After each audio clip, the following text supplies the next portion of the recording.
प्रमाण आप दिल्ली का नज़ारा देख रहे हैं, सुन रहे हैं। कोई भी अच्छा काम सच्चा काम होने वाला नहीं, मैं लिखे दे दूं।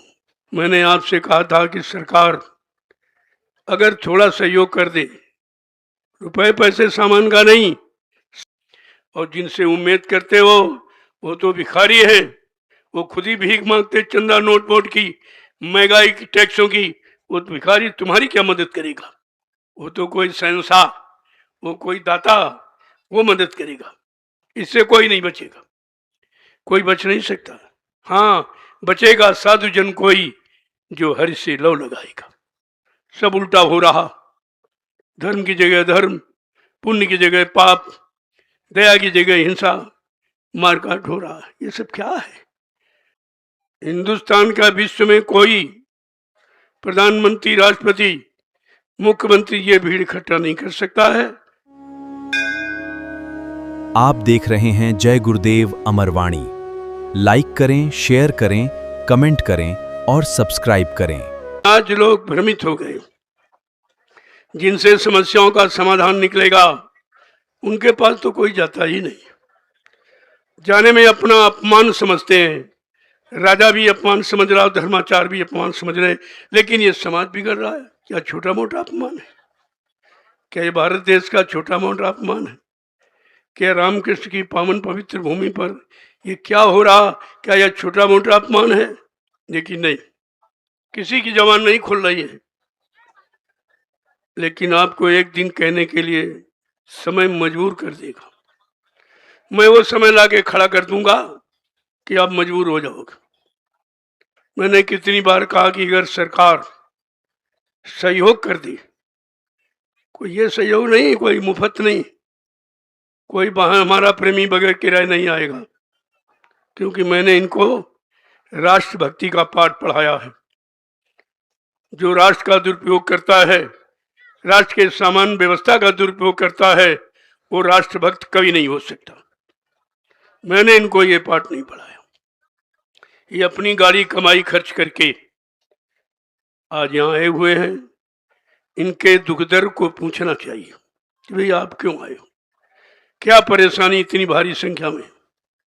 अगर इतनी भीड़ कहीं हो जाए तो जीना मुश्किल हो जाएगा। हो रहा है, प्रमाण आप दिल्ली का नज़ारा देख रहे हैं, सुन रहे हैं। उससे ज्यादा भीड़ है ये, और अभी तो आ ही रहे हैं। कल और परसों ये पूजा के 2 दिन है। ये गुरु पूजा का पर्व है। ये जड़ पूजा का नहीं, चेतन पूजा। गुरु चेतन है, बाकी सब जड़ है। जब जड़ की पूजा में आप इतनी भीड़ करते थे, जो चेतन पूजा में कितनी भीड़ होगी मैंने वो दिखा दिया आपको। और ये काम कोई नहीं कर सकता। हिंदुस्तान का विश्व में कोई प्रधानमंत्री, राष्ट्रपति, मुख्यमंत्री ये भीड़ इकट्ठा नहीं कर सकता है, जो आत्मनैमिषारण की पावन पवित्र भूमि पर निस्वार्थ भाव से लोग आए हो। स्वार्थ भाव में तो लोग खड़े हो रहा है, चंदा नोट वोट के लालच में खड़े हो रहे हैं। लेकिन यहाँ ऐसा कुछ नहीं। यहाँ मानवतावादी संदेश होता है। संपूर्ण मानव को, इंसानों को एकता का, धार्मिकता का, आध्यात्मिकता का पाठ पढ़ाया जाता है, जो कहीं नहीं हो रहा, जिसकी जरूरत भारत देश में। ये तो कोई करता ही नहीं है, और किसी का उसी तरफ ध्यान भी नहीं जा रहा। सब स्वार्थ में इतने डूब गए हैं कि उससे निकालना बड़ा मुश्किल हो रहा। प्रेमियों, ये सेवा, धर्मार्थ, परमार्थ का देश है। जब तक ये नहीं आएगा कोई भी अच्छा काम सच्चा काम होने वाला नहीं। मैं लिखे दे दूं, कोई नहीं कर सकता। आज कई भीड़ अपार है, जहां जो बेचारे खड़े वहीं खड़े हो जा रहे हैं। इतना मैदान होते हुए भी जगह की कमी पड़ गई। मैंने आपसे कहा था कि सरकार अगर थोड़ा सहयोग कर दे, रुपए पैसे सामान का नहीं, साधनों का, यातायात के साधन उपलब्ध करा दे।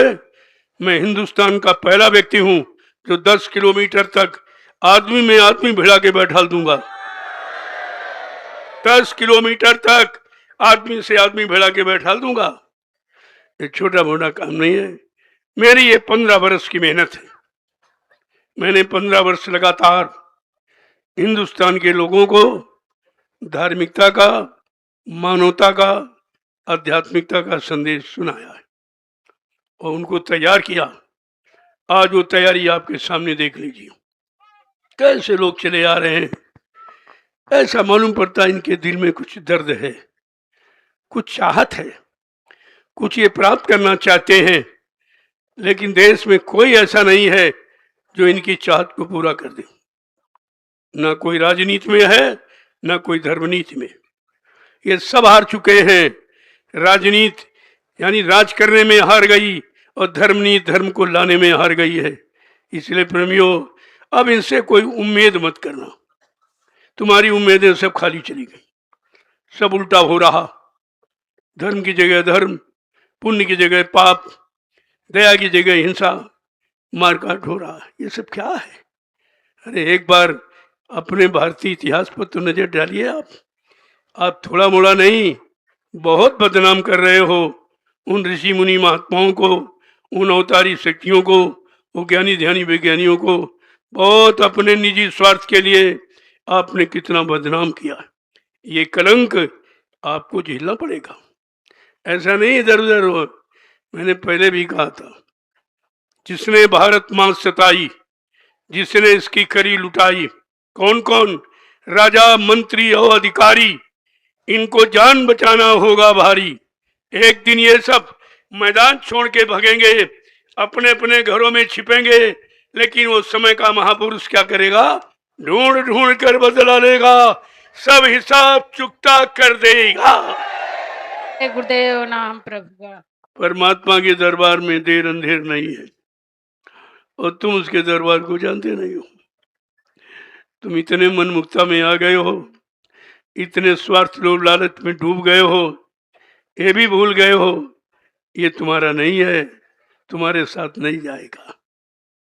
जो भी करनी कर रहे हो इसी के भोक्ता बनोगे। मैं तो बराबर 15 बरस से लगातार पूरे हिंदुस्तान में घूम घूम के संदेश दे रहा हूं और अपनी तैयारी कर रहा था। आज वो तैयारी आपके सामने देख लीजिए। ये जनमत नैमिषारण्य की पावन भूमि पर जो एकत्र हुआ है, ये कहीं आपको देखने को नहीं मिला। इतना शांत प्रिय ढंग का कहीं नहीं मिलेगा, जिसमें क्रांति, भ्रांति, अशांति की लेश मात्र भी नहीं है। आपको तो सोचना पड़ेगा एक बार। ऐसा नहीं है कि जो तुम सोच रहे हो वही काफी है, जो तुम कह रहे हो वही सच्चा कर्म। ऐसा नहीं है। इसके लिए एक दिन कुदरत आपको मजबूर कर देगी। कुदरत है तैयार खड़ी, आगे मुसीबत बड़ी बड़ी। बाबा जी ने कितने पहले से देश को जगाना, देश के लोगों को समझाना शुरू किया कि आगे का समय बहुत खराब है। अब भी जाग जाओ, चेत जाओ, तो तुम्हारे हाथ कुछ लग जाएगा, अन्यथा बिल्कुल खाली हो जाओगे, कुछ नहीं बचे। और जिनसे उम्मीद करते हो वो तो भिखारी है, वो खुद ही भीख मांगते, चंदा नोट वोट की, महंगाई की, टैक्सों की। वो तो भिखारी तुम्हारी क्या मदद करेगा? वो तो कोई शहंशाह, वो कोई दाता, वो मदद करेगा। यही बात तो समझने की थी, लेकिन भारत की जनता नहीं समझ पाई। तुम्हारी पढ़ाई लिखाई का मतलब क्या है जब तुमने बुद्धि का सदुपयोग नहीं किया है? ये बुद्धिदान, मतदान, कन्यादान बराबर होता है। आप अपनी कन्या का हाथ शराबी, झूठ बोलने वाले, वादा खिलाफी करने वाले के हाथ नहीं पकड़ाओगे। आप जानते हो ये व्यक्ति मेरी कन्या का भविष्य खराब कर देगा, तो कन्या के बारे भविष्य में सोच लिया और देश का भविष्य। ये शराबी और झूठ बोलने वाले, वादा खिलाफी करने वाले, इनके हाथ में जो आपने देश का भविष्य सौंपा है, ये कितना खराब, कितना दर्दनाक, कितना हिंसापूर्ण होगा। तो बराबर मैं इशारा कर रहा था कि होगी जन जन में क्रांति, हम तुम्हें दिखा देंगे।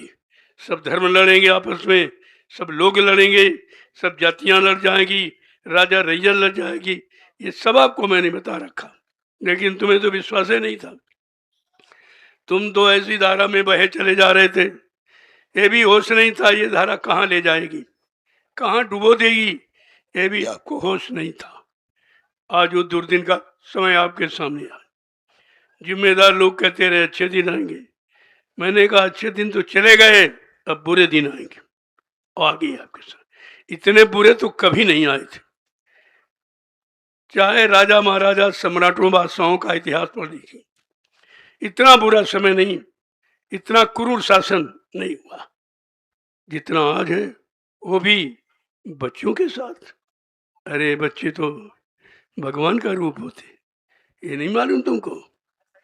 ये भगवान के रूप होते हैं और सबके घर के हैं। इसमें कोई जात पात, कोई किसी व्यक्ति विशेष की बात नहीं है। ये सबका मुद्दा, सबका विषय बन गया है, लिहाजा क्रांति खड़ी हो गई। अब इसे कोई रोक नहीं सकता, किसी के बस की बात नहीं।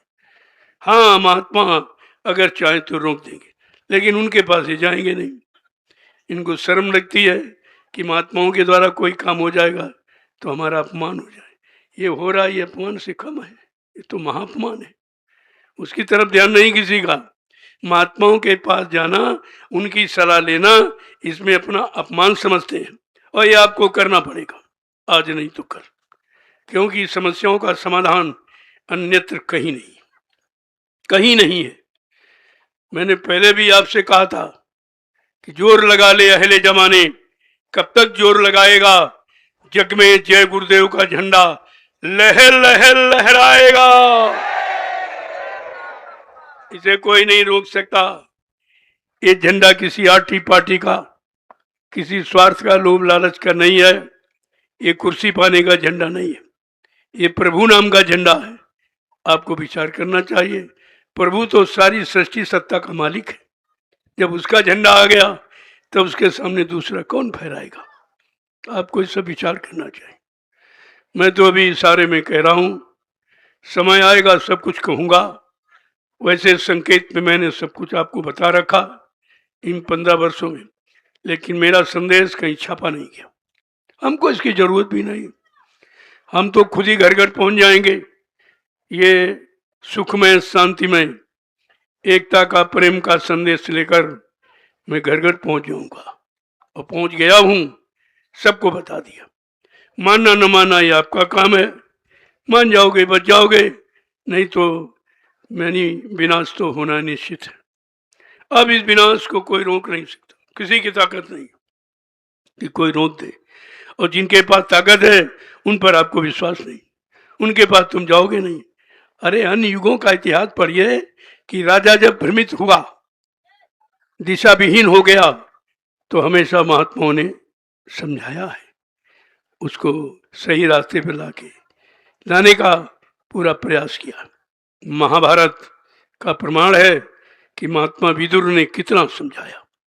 नहीं समझ में आया तो उसने त्याग पत्र दे दिया मंत्री पर से। आज किसी मंत्री ने त्याग पत्र दिया, वो तो जबरदस्ती मजबूर कर दिया तब दिया है, देने वाले नहीं थे।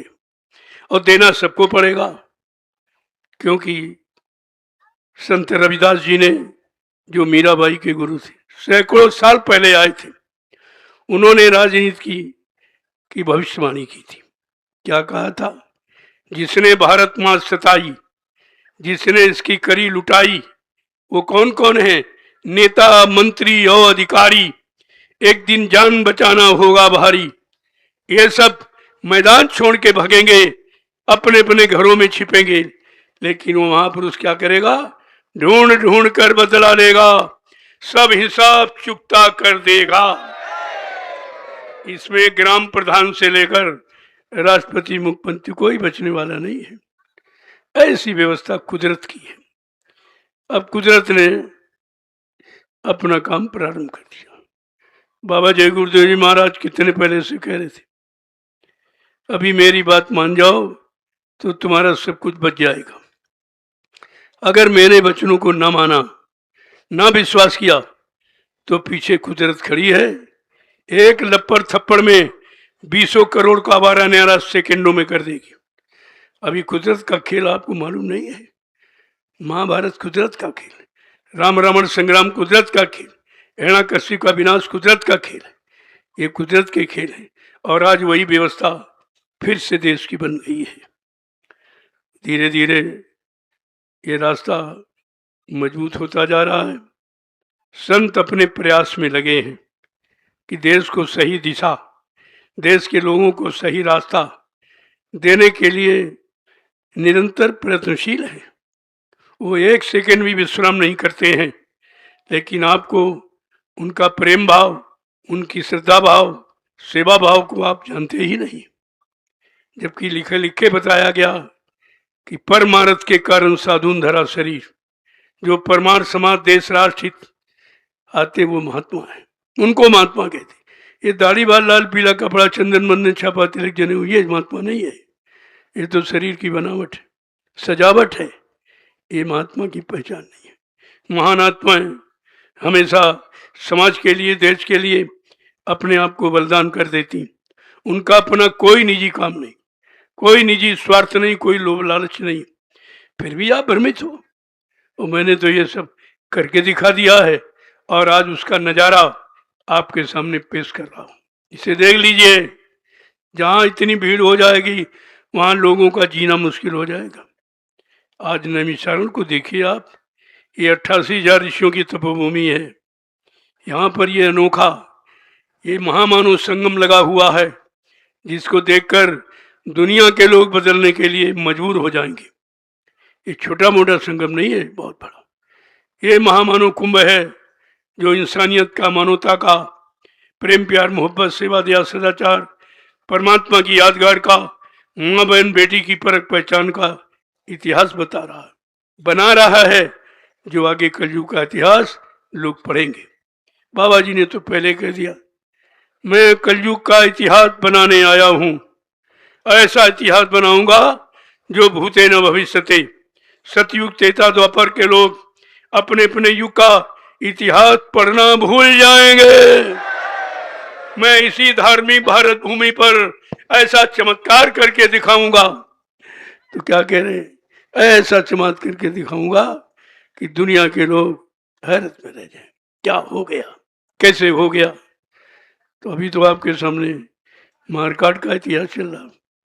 अभी कोई संभाल का, कोई सेवा का, कोई रक्षा का इतिहास तो नहीं बन रहा है। ये तो अभी पुराना इतिहास दोहराया जा रहा, मारकाट वाला। लेकिन कलयुग का इतिहास मारकाट से बहुत परे होगा। वो प्रेम प्यार मोहब्बत का होगा, वो एकता आध्यात्मिकता धार्मिकता का होगा। अभी आपने देखा ही क्या है। ये तो मैं अध्यात्म की जड़ें 15 बरस से बहुत मजबूत तैयार कर रहा था। 15 बरस से लगातार मेहनत करके अकेले ही मैंने जनमत इकट्ठा किया। देख लीजिए आप, अब तो बहुत लोग हो गए हो। अगर सब खड़े हो जाओ तो सजू आने में कोई देर नहीं, कोई देर नहीं है।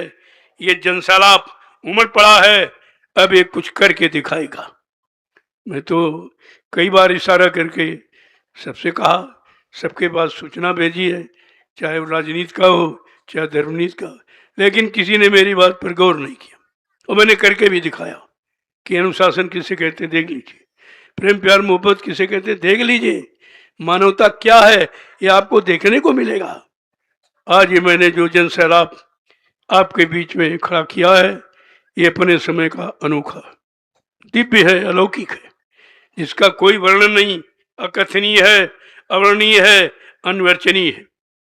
ये वाणी का विषय नहीं है, ये देखने से बन रहा। ये कितना बड़ा जन, अभी तो मैदान छोटा पड़ गया, ये भी छोटा पड़ गया, क्योंकि मेरे गुरु परिवार की संख्या 45 करोड़ है, जो इस समय बिखरे हुए हैं, भ्रमित हैं। लोभी लालचियों ने भ्रम पैदा करके उनको अलग कर दिया है। आज मैं धीरे धीरे उसी गुरु परिवार को संगठित कर रहा हूँ। मेरा और कोई काम नहीं, कोई तोड़ फोड़ आंदोलन, कोई धरना घेराव, ये काम मैं नहीं करता। मेरे में ये पाठ नहीं है, ना मैंने पाठ पढ़ा, ना गुरु ने पढ़ाया, और न पढ़ा रहा हूँ मैं। आज इसकी जरूरत है। आप देख लीजिए, जहाँ जहाँ भीड़ें हो रही वहाँ देखिए, और ये नैमिषारण्य का नज़ारा देखिए, आपको सब समझ में आ जाएगा कि शांति कहाँ है, शांति कहाँ है।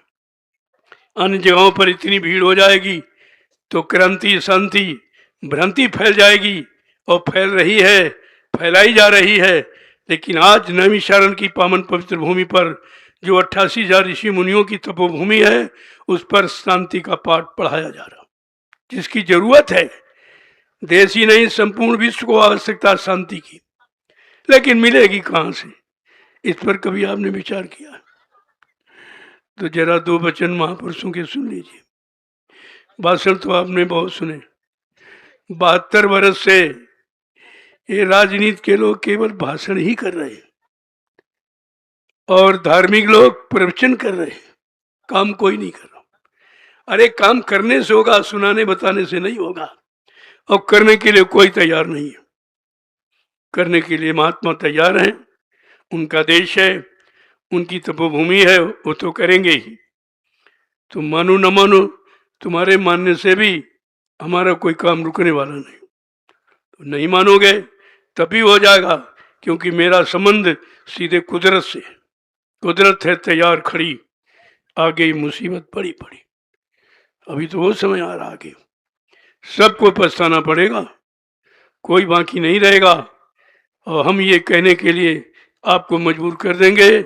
मैंने समय के पहले जानकारी दी, हर तरफ की, हर मोड़ पर आपको मैंने जगाया है, चाहे राजनीति मोड़ हो, चाहे धार्मिक मोड़ हो, सब पर आपको इशारा किया है कि हमारे देश का इतिहास कुछ अलग है। सारे विश्व के देशों से भारत जैसे धार्मिक देश का इतिहास अनोखा है, अलग है बिल्कुल। उसको आपने गंदा कर दिया तो सजा तो आप पाएंगे ही। धीरे धीरे घड़ा भर रहा है, अब वो फूटने वाला है, जिसको आप रोक नहीं पाओगे, नहीं रोक सकते आप। तो मैंने तो आपके सामने सारे समय की जानकारी रखी है कि भाई मान जाओगे तो अच्छा है।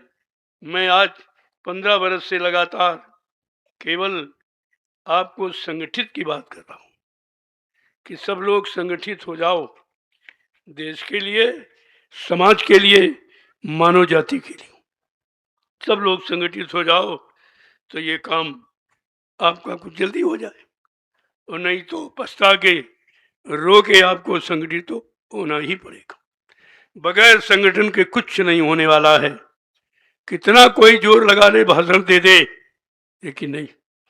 कलयुगे संघे शक्ति, कलयुग में संघ संगठन ही शक्ति है। और आज संगठन विघटन में बदल गया, लड़ाई झगड़े में बदल गया, प्रेम लड़ाई झगड़े में बदल गया, धर्म अधर्म में बदल गया, मानवता इंसानियत मार काट हिंसा में बदल गई। माँ बहनों की इज्जत आबरू आज रक्षक होने की वजह लूटी जा रही। कोई कहने वाला ना कोई कहने वाला, ना कोई सुनने वाला। जब जब ऐसा समय आया तो विनाश की स्थिति तैयार हो गई। चाहे जिस का इतिहास उठा लीजिए, तुम्हारी वही अवस्था है जो पिछले अत्याचारियों की थी। उन्होंने कोई कसर नहीं रखी अपने शासन का, अंततोगत्वा वो जड़मूल से चली गए। आज भी नरकों में पड़े जमराज की जूतियों की मार खा रहे, कोई बचाने वाला नहीं वहां है। और तुमको भी एक दिन अपने कर्मों की सजा का भुगतान करना ही पड़ेगा, इससे कोई नहीं बचेगा, कोई बच नहीं सकता। हाँ, बचेगा साधु जन कोई जो हरि से लव लगाएगा। बचने वालों का भी इतिहास ऐसा नहीं है, लेकिन उस इतिहास को मानने वाले कोई बिरले ही लोग हैं, सब नहीं मान रहे।